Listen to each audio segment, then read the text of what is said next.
जय श्री कृष्णा। आप सबका वैदिक प्रेडिक्ट में स्वागत है। आज का विषय है कन्या राशि मार्च 2025 का राशिफल।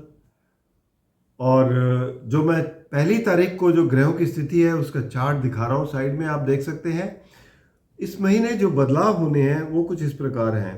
सबसे पहले सूर्य राशि परिवर्तन करेंगे 15 तारीख को और ये आएंगे मीन राशि यानी सप्तम भाव में।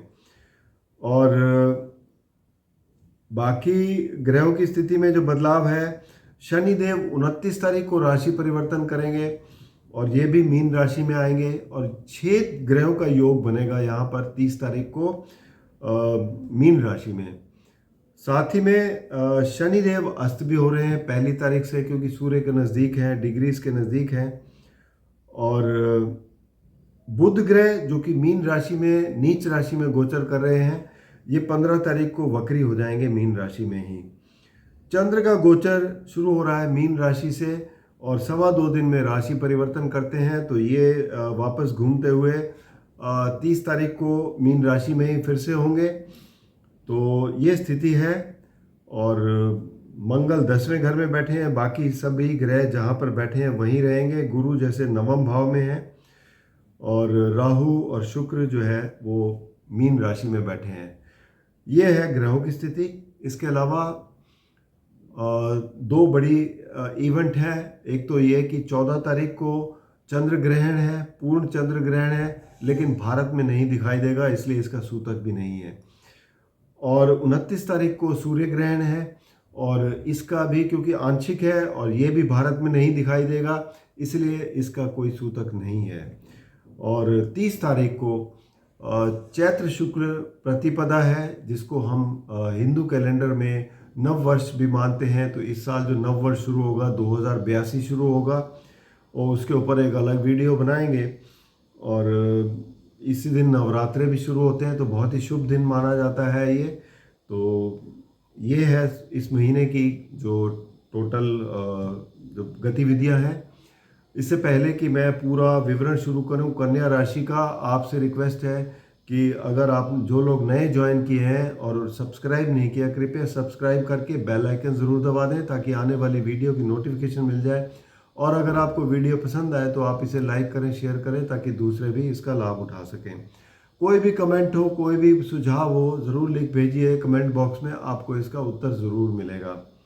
तो चलिए शुरू करते हैं कन्या राशि वालों के लिए कैसा रहने वाला है मार्च का महीना। तो सबसे पहले आपके स्वामी हैं बुध, जो कि 7वें घर में बैठे हैं। 7वां घर बेसिकली मीन राशि, जहाँ पर ये बुध जो है वो नीच की राशि में गिने जाते हैं, लेकिन शुक्र 7 में बैठे हैं। शुक्र यहाँ पर ऊंच के होते हैं, तो इस वजह से इनका नीच भंग भी हो रहा है। नीच भंग का मतलब ये होता है कि कुछ परिणामों में ये आपको परेशान तो करेंगे, लेकिन उस परेशानी से बाहर भी निकाल देंगे। तो ये परिस्थिति होती है नीच भंग होने की। और वैसे भी देखा जाए तो 30 तारीख को यहाँ पर 6 ग्रहों का योग भी बन रहा है, जिसमें शुक्र, बुध, सूर्य, शनि, राहु और चंद्र शामिल होंगे। तो ये एक बहुत बड़ा ग्रहों का इकट्ठा एक वो है, समूह होगा, जो कि काफ़ी प्रभावित करेगा ना सिर्फ जातकों को बल्कि पूरी दुनिया को प्रभावित करने वाला है। ये 7वां घर जो है बेसिकली पत्नी का है, पति पत्नी का है, आपके पार्टनरशिप का है, बाहर के लोगों के मिलने जुलने का है। तो काफ़ी हलचल यहाँ दिखाई दे रही है। उसके ऊपर बाकी बुध की जो स्थिति है वो यहाँ पर कुछ, एक तो ये कि वैसे तो ठीक रहेगा क्योंकि आपके घर को देख रहे हैं, मजबूती भी दे रहे हैं। और जब 6 ग्रहों की स्थिति भी रहेगी, यहाँ पर दृष्टि रहेगी, तो फोकस रहेगा आपकी राशि के ऊपर भी।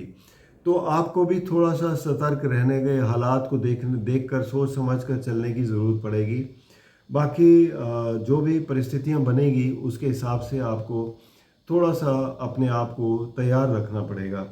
और धन भाव की बात करें तो धन भाव के स्वामी शुक्र हैं, तो धन में वृद्धि होती दिखाई दे रही है, क्योंकि ये आपका बाहर के लोगों से कांटेक्ट का वो है और यहाँ पर आपको एक वृद्धि सी दिखाई दे रही है, चाहे वो बिजनेस से हो, पार्टनरशिप से हो या कैसे भी हो, ज़रूर इसमें आपको लाभ मिलता हुआ दिखाई दे रहा है। तीसरा घर पराक्रम का है, यहाँ के स्वामी हैं मंगल। मंगल दशम भाव में बैठे हैं, एक किस्म से एक बलि है, वहाँ पर दशम भाव में मंगल की स्थिति काफ़ी मजबूत होती है।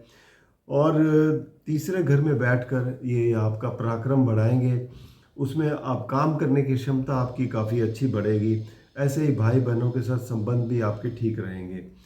चौथा घर सुख स्थान है और यहाँ के मालिक हैं गुरु। गुरु नवम भाव में बैठे हैं तो सुख में वृद्धि होगी और जो बच्चे स्कूल पढ़ते हैं वो भी अच्छा कर पाएंगे। प्रॉपर्टी के मामलों में भी आपको काफ़ी अच्छे परिणाम देखने को मिलेंगे। पंचम भाव के स्वामी शनि हैं, छठे घर के स्वामी भी शनि है। यहाँ पर शनि क्योंकि अस्त है तो अस्त ग्रह हमेशा परिणामों में कुछ ना कुछ परेशानी देते हैं, तो ऐसी स्थिति का निर्माण हो रहा है। तो ये तकरीबन आपके 25-26 दिन तक कुछ स्थिति इनकी ठीक नहीं रहेगी, जिससे आपको हो सकता है पंचम भाव के परिणाम अच्छे ना मिलें। जो क्रिएटिविटी आप कुछ करना चाहते हैं अपने नए तरीके से वो वैसा ना कर पाएँ जैसा आप सोचते हैं। दुश्मन आपके ऊपर मुखर रहेंगे और स्वास्थ्य की भी थोड़ी परेशानी हो सकती है, तो उससे भी आपको बचने की कोशिश करनी चाहिए। बाकी द्वादश भाव के स्वामी सूर्य हैं जो छठे घर में बैठे हैं, तो छठे घर में मतलब ये कि आपके लिए परेशानियां थोड़ी सी हो सकती हैं, लेकिन सूर्य छठे घर में अच्छे परिणाम देते हैं, तो कुछ सूर्य आपको मदद करेंगे। सातवां घर जैसे मैंने बताया है आपको बाहर के लोगों का है, पार्टनरशिप का है, पति पत्नी का है। तो यहाँ पर काफ़ी 4 ग्रह अभी से बैठे हैं और बाद में 2 ग्रह और ज्वाइन कर लेंगे, सूर्य और शनि 30 तारीख को, तो 6 ग्रहों की युति होगी यहाँ पर। तो आप पार्टनरशिप में काफ़ी हलचल होगी, कुछ बदलाव हो सकते हैं, करने पड़ जाएं वो आप करिए। नई पार्टनरशिप भी हो सकता है कोई बने, तो उसमें भी आप पार्टिसिपेट कर सकते हैं। लेकिन एक बात और भी है कि 29 तारीख को सूर्य ग्रहण भी है, तो उस ग्रहण के दौरान कुछ आसपास के 2-4 दिन रहने दीजिएगा कोई भी ऐसा नई पार्टनरशिप में रहने इसके लिए, तो उसके बाद करिएगा, थोड़ा सा रुक कर चलिएगा। इसके बाद 8वें घर के स्वामी मंगल हैं जो कार्य क्षेत्र में बैठे हैं, आपके 10वें घर में बैठे हैं, तो ये भी बता रहे हैं कि कार्य क्षेत्र में भी काफ़ी हलचल होगी, कुछ बदलाव होंगे, उसको आपको पॉजिटिव लेके चलना पड़ेगा। जो भी बदलाव है उसको एक अपने फोकस होकर अपने फ़ायदे के लिए यूज़ करें और तभी आप उस बदलाव को एक स्वीकार्य स्थिति में ले पाएंगे। बाकी भाग्य स्थान में गुरु बैठे हुए हैं। अब गुरु और शुक्र सप्तम भाव के, यहाँ पर दोनों का आपस में राशि परिवर्तन है जो आपको पार्टनरशिप में फ़ायदा देगा और भाग्य में भी आपको वृद्धि करेगा।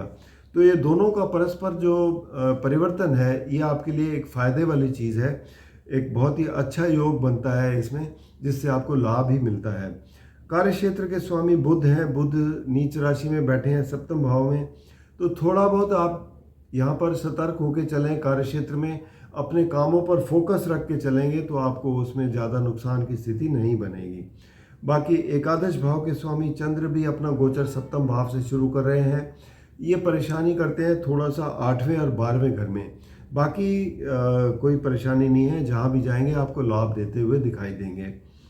और कुल मिलाकर कन्या राशि वालों के लिए देखा जाए तो कुछ ना कुछ हलचल होगी ज़रूर, पार्टनरशिप में नई पार्टनरशिप बन सकती है और कुछ नए चीज़ें आपके सामने पेश होंगी, आप के सामने प्रस्तुत होंगी, उसमें आपको बड़े सोच समझकर डिसीजन लेने पड़ेंगे। तो सूर्य ग्रहण जब है तो अंतिम के 5 दिन 6 दिन आप कुछ ना करें, इस मामले में नई चीज़ें कुछ कोशिश ना करें, उससे पहले जो कुछ भी करना है वो कर सकते हैं।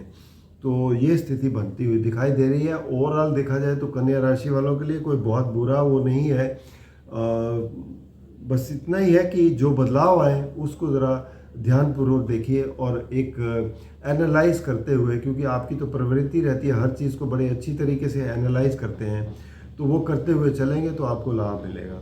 बाकी व्यक्तिगत रूप में कोई भी समस्या है तो आप नीचे दिए गए नंबर पर संपर्क करें या फिर वैदिकप्रदिक.com पर लॉगिन करके अपनी कुंडली का विश्लेषण करवा सकते हैं।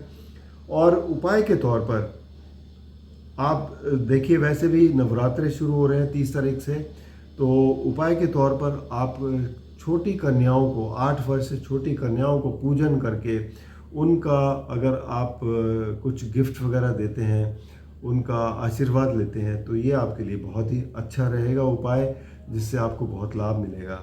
बाकी आप जो है कुछ हरी चीज़ों का ज़रूरतमंद लोगों को दान करें, तो ये भी लाभकारी सिद्ध होता है। छोटे छोटे उपाय हैं, इन्हें लगातार करते रहें, जिससे आपकी आध्यात्मिक शक्ति भी बढ़ती है, आपको उससे फ़ायदा भी मिलता है।